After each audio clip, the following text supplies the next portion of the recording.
Bueno, nuevamente, no buenos días, sino nuevamente, ahora hablamos de un tema diferente que de hecho en el panel anterior sobre asma con los tres neumólogos pediatras fue el último tema, fue la última pregunta, el de la inmunoterapia, en donde les preguntaba su opinión, los tres estaban de acuerdo con la inmunoterapia, obviamente cuando está indicada, después de un tratamiento médico. ¿Con cuál adelanto? ¿El de arriba? Ya le doy al de la derecha. No pasa. Pasa a la siguiente.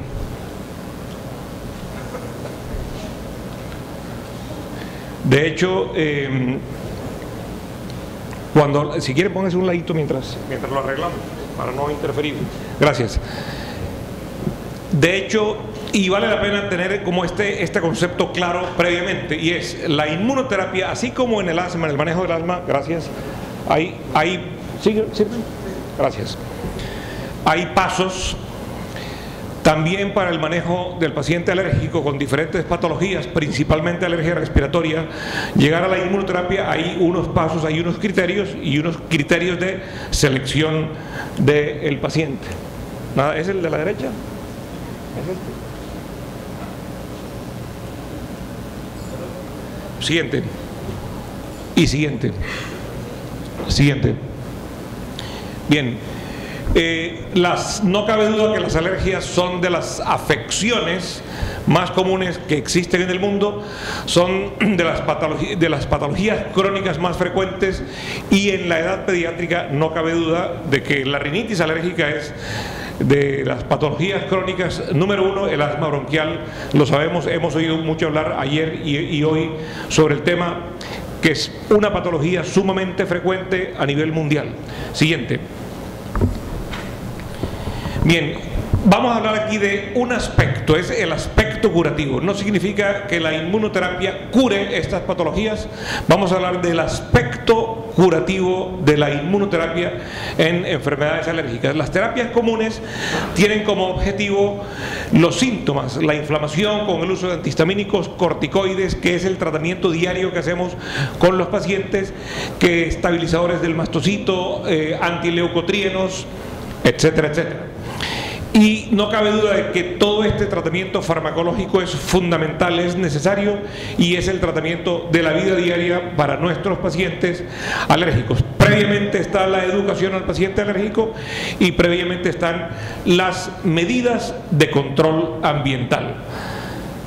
Con esta base, entonces, se pasa al criterio de selección, más adelante veremos, de la inmunoterapia, que es un tratamiento de un tipo diferente y es un efecto de modificación de la enfermedad que conduce a cura de pacientes cuando es un paciente cuyo factor predisponente es un alergeno para el cual lo estamos tratando. Obviamente el paciente con rinitis alérgica, el paciente con asma bronquial es un paciente muy complejo que tiene muchos factores, y la inmunoterapia va a hablar solamente específicamente de la parte concerniente a ese alergeno al cual es sensible. Siguiente. Bien, es importante también anotar que esto se ha convertido en un modelo para otras formas de inmunoterapia en otras patologías, y en todas las patologías se desea saber cuáles son los mecanismos de tolerancia inmunológica, tanto en los campos, veamos las últimas tres líneas, tanto en los campos de alergia como autoinmunidad y trasplante de órganos. Siguiente. Y la tolerancia inmunológica es lo primero y es lo primordial que se busca con los distintos tratamientos de inmunoterapia en estas distintas especialidades. ¿Es posible conseguir otro señalizador o no? Aunque sea un señalizador. Siguiente. Bien, y efectivamente la inmunoterapia es cuestión de tolerancia, es cuestión de tolerancia inmunológica. Hay distintos tipos de análisis. En algunos análisis, gracias. ¿Sí? Perfecto, gracias, Ranieri. En algunos análisis vemos que hay respuestas de fase tardía de la piel, otros con biopsias de la mucosa nasal en la rinitis alérgica, y en general los datos muestran una disminución en las células T2. Es un cambio que se hace de TH2 a TH1. Entre ayer y hoy se ha hablado del fondo alérgico, de ese desbalance que hay en el paciente alérgico, en el cual predomina más TH2 que TH1. Aquí se logra balancear ese desbalance en esa parte concerniente al alergeno al cual el paciente es sensible. Siguiente. Bien. Otra forma de medir esta tolerancia en la inmunoterapia alergénica fue con apicultores saludables y con inmunoterapia específica para veneno de insectos, de abejas. Entonces en ellos se encontró que las células T reguladoras específicas a alergenos se incrementaron. Siguiente. Y el tercer nivel de evidencia es un nivel in vitro, básicamente, en el cual en cultivos celulares se encontró que tanto en extractos alergénicos e inmunoterapias con péptidos se mostró la tolerancia de las células T periféricas en el desarrollo de la disminución de la reactividad. Siguiente. Bien, entonces, en muchos aspectos la inmunoterapia cambia el curso de la enfermedad. ¿Qué hace las medidas de control ambiental? Previenen la enfermedad. ¿Qué hace la educación? Se aprende a hacer un manejo de la enfermedad. ¿Qué hace la farmacoterapia tan absolutamente necesaria? Estos aspectos: prevención, educación, farmacoterapia. ¿Qué hace la farmacoterapia? Maneja el fenómeno, maneja la inflamación, maneja la broncodilatación, dependiendo de la patología que estemos tratando. La farmacoterapia. ¿Qué hace en cambio la inmunoterapia? Cambia el curso de la enfermedad. Ojo, lo repetiré por última vez cuando hablamos de inmunoterapia, dado que hay muchas formas. Hoy en esta charla estamos hablando de inmunoterapia alergénica. Cuando hablamos del cambio del curso de la enfermedad, estamos hablando nuevamente del paciente alérgico o sensible a un alergeno o dos alergenos tratables como factor predisponente primordial. Siguiente. La desensibilización y la tolerancia. Siguiente. Entonces, este es el paciente alérgico en inmunoterapia. Siguiente, en el cual se están haciendo formas de ascenso o de incremento de las dosis. Siguiente, y aquí está el manejo de la alergia, aquí está la desensibilización como tal, y aquí está la tolerancia. Esta es la meta final en la que nosotros nos concentramos cuando queremos que un paciente efectivamente baje su sensibilidad. Es que en últimas tolere ese alergeno con el cual está en contacto constante. Siguiente. Y siguiente, si tenemos en cuenta la celularidad, pasa varias, pásalas todas. En la siguiente fase, hasta ahí. En la primera fase tenemos que la IgE va disminuyendo y la IgG4, que actúa como un anticuerpo bloqueador, va aumentando. Las células sensibilizadas van disminuyendo, que son células proinflamatorias. Y finalmente el fenómeno TH2 va disminuyendo, que es cuando se logra la tolerancia en ese paciente. Siguiente. Siguiente. Este dato es importante, pasemos 2 o 3 puntos. Con medicamentos se logra el tratamiento para mantener al paciente durante semanas. Con la terapia anti-IgE se ha logrado inclusive durante meses. Con la inmunoterapia durante años. Inclusive cuando un paciente está desensibilizado y tolera el alergeno, cuando se interrumpe la inmunoterapia se pueden obtener 6, 8, 10 y hasta máximo, se han documentado máximo 12 años de tolerancia con ese alergeno sin el tratamiento de inmunoterapia activo. Siguiente. Bueno, esto es cómo comenzó la historia. Esto en 1911, la inmunoterapia tiene más de 100 años. Siguiente. Bien, esto es un artículo más reciente, de hace 4 años, con motivo de los 100 años de la inmunoterapia. Siguiente. Y siguiente, vamos a pasar a lo que es la definición de la inmunoterapia. Pasemos. Siguiente. Vamos a leer la definición. La inmunoterapia con alergenos, ¿qué es?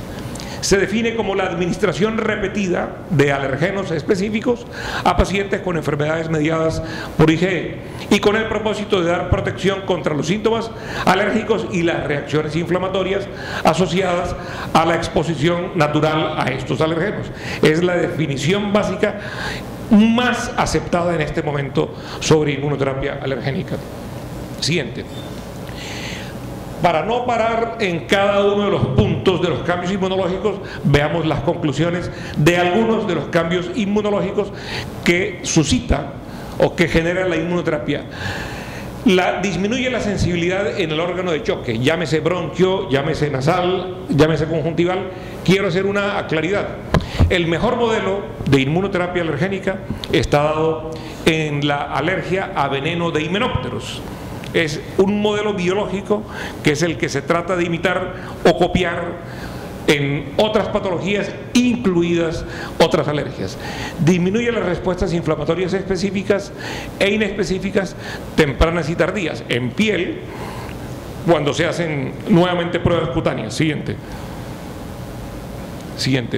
Inducción, siguiente, de la tolerancia específica y duradera con toda esta serie de cambios inmunológicos, pero insisto en el cambio del patrón TH2 que caracteriza al paciente alérgico por el TH1. Siguiente.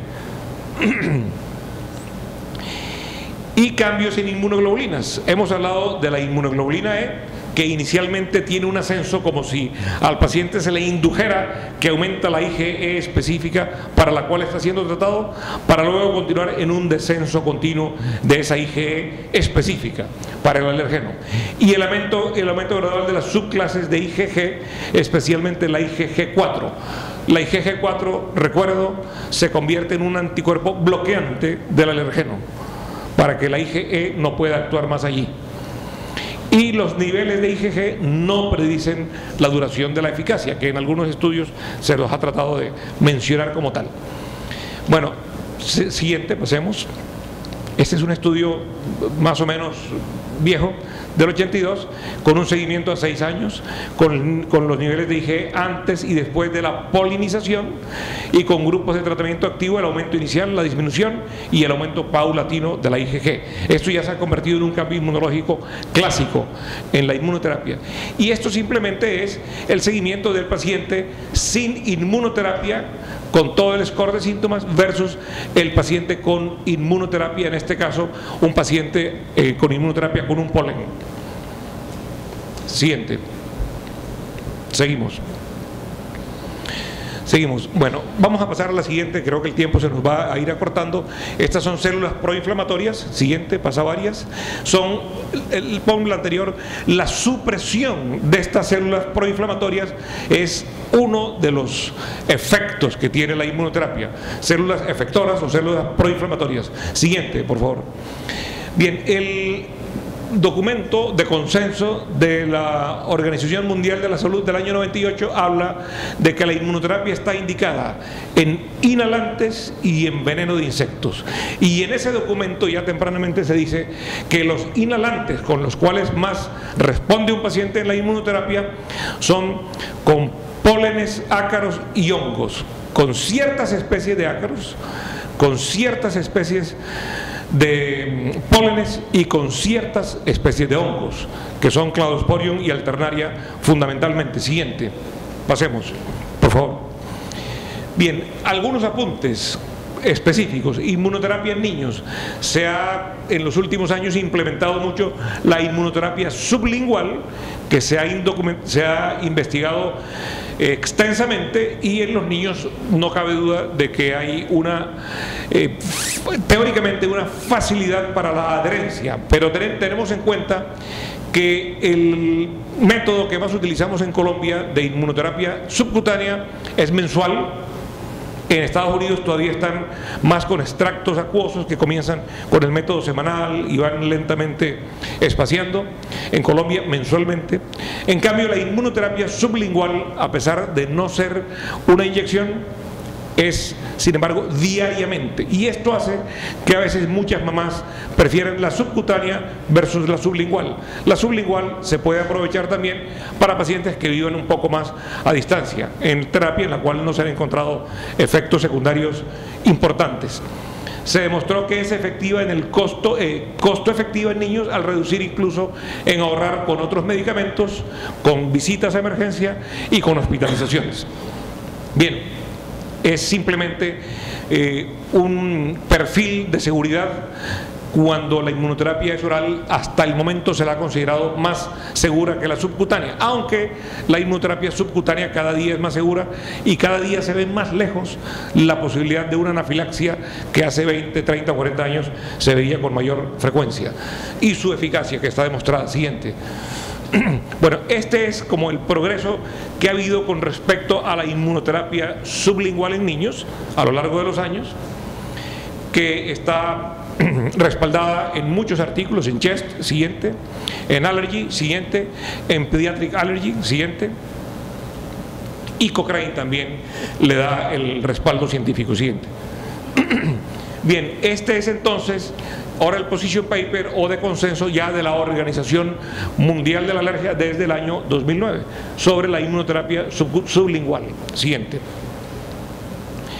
Bueno, este es un estudio con pólenes de gramíneas, siguiente, y en el niño, con la alta prevalencia de alergia que hay, estamos viendo que síntomas cutáneos, como una historia natural en general, tienden a ir decreciendo. Síntomas gastrointestinales en cierta época son muy relevantes, luego tienden a ir decreciendo, y síntomas respiratorios, en cambio, tienden a ir aumentando con mucha frecuencia también con la edad. Bien, por tanto se habla de los efectos a largo término y de los efectos preventivos. Un efecto preventivo clásico de la inmunoterapia sublingual, vista también antes en la inmunoterapia subcutánea en estudios muy clásicos que han hecho en países nórdicos de Europa, es el niño con rinitis alérgica, alérgico a pólenes, en quien se hace inmunoterapia tempranamente. Luego, comparados con aquellos que no se hicieron inmunoterapia, en los del grupo activo hubo 50% menos de evolución hacia asma que en los del grupo con no inmunoterapia. Se considera, por tanto, una forma preventiva del asma. Siguiente. Siguiente. Bueno, siguiente. Bueno, el perfil de seguridad, como dijimos, de la inmunoterapia sublingual es mayor que el de la subcutánea, siendo el de la subcutánea hoy. Y con los extractos que utilizamos, que son básicamente los europeos, el perfil de seguridad es inmenso, es grandísimo. Siguiente. Siguiente. Bien, y algunos mensajes con respecto a la inmunoterapia subcutánea en niños. Es una ruta de administración obviamente más amable para el niño, la eficacia está demostrada y la documentación en tabletas de gramíneas está también demostrada. Siguiente. El perfil de seguridad está demostrado, es muy bueno. Las reacciones cuando las hay, tienden a ser más que todos leves y locales. Locales. A veces la persona siente un mal sabor o una pequeña inflamación en la mucosa oral, equivale a la local de la subcutánea, y se puede poner en niños, que ahora mismo se habla en niños inclusive de hasta 3 años de edad. Siguiente. Aquí era hasta 5. Bien, se habla en los últimos años de la inmunoterapia en dermatitis atópica, hay ya varios estudios que la están avalando. Siguiente. ¿Cuáles son las causas de las enfermedades alérgicas? Y esto es importante decirlo. Siguiente. Hay algo más que ácaros en el mundo de la alergia, porque tendemos a pensar que es únicamente ácaros. Ayer nos decía Lucho Caraballo que tal vez no estaba muy de acuerdo conmigo cuando yo hablaba de los hongos. Yo hoy le voy a decir que no estoy muy de acuerdo con él, pero que además no soy yo, es la comunidad científica mundial la que no está de acuerdo con él. Los hongos, siguiente, sí tienen mucho que ver y muchísimo que ver, se le da una importancia cada día mayor. Este es un grupo suizo de investigación donde habla que las investigaciones que se han hecho demuestran que no se han diagnosticado más etiológicamente los hongos con miras a prevención o con miras a inmunoterapia indistintamente, simplemente por una falla diagnóstica o falla de mejores extractos alergénicos, pero están envueltos en todas las formas de alergia respiratoria, y los hongos intradomiciliarios tienen que ver con alergias de un 5 a un 20% de casos de alergia respiratoria. Como los extractos alergénicos no han sido tan sofisticados como otros que se han investigado más, por eso el diagnóstico ha sido disminuido. Lo que no quiere decir que en una casa donde haya humedad no tengamos que decirle, por el contrario, es nuestra obligación decirle a la familia que tiene que airear la casa, que tiene que manejar los problemas de humedad que haya para que disminuyamos el volumen, la carga de esporas de hongos allí. Entonces su niño va a tener menos alergia respiratoria y, ojo, va a tener menos número de crisis de asma por año, con esa sola variable, independientemente de que el niño sea alérgico a otros alergenos, independientemente de que haya fábricas cercanas. Esta es una variable independiente. Siguiente. Bien. Se está haciendo pues una decodificación de DNA para los alergenos fúngicos y se están haciendo una síntesis de alergenos recombinantes para hongos. Siguiente. Esta es una nube de Cladosporium barranquilleros. Este es un estudio, es una microfotografía nuestra de nuestro estudio aerobiológico en Barranquilla, y estas son esporas de Cladosporium que están aquí en este auditorio, están en la atmósfera de Cartagena. Es el hongo más frecuente a nivel mundial en espacios exteriores y en espacios interiores, Cladosporium. Esto lo mostré ayer diciendo que en Barranquilla tenemos hongos a lo largo de todo el año, independientemente de épocas de lluvia o no, y tenemos cantidades enormes de hongos que los estamos respirando constantemente.